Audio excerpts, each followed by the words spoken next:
Hello everyone, in this video I'm going to walk you through how to get SMS alert when withdrawals are made with your Opay app.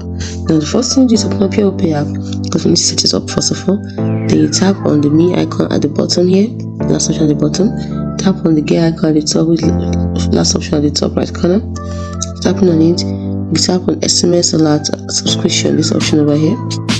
And then you tap on the third one over here.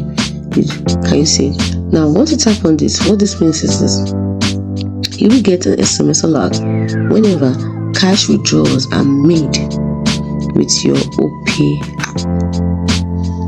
Now this SMS alert is not free.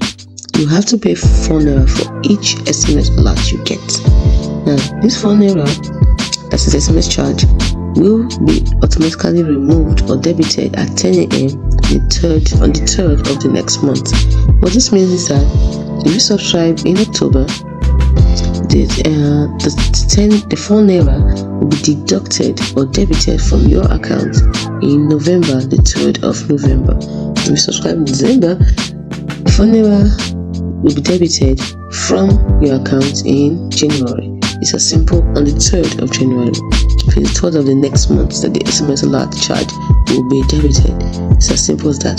So now, after turning this on, next thing you're going to do, you're going to tap on subscribe now. And once you tap on subscribe now, this will pop up and you ask you, are you sure you want to subscribe to SMS service? Now that means they want you to read the SMS subscription service terms. If you're not sure, tap on this and to open up a page where you read the SMS subscription terms, read through everything, and once you're done, go back at the top here, and then if you agree, leave this box checked and tap on yes, go on. If you do not agree, uncheck the box and tap on cancel. It is as simple as that. Hope you found this video helpful. If you did, like and subscribe to this channel for more. Thanks for watching.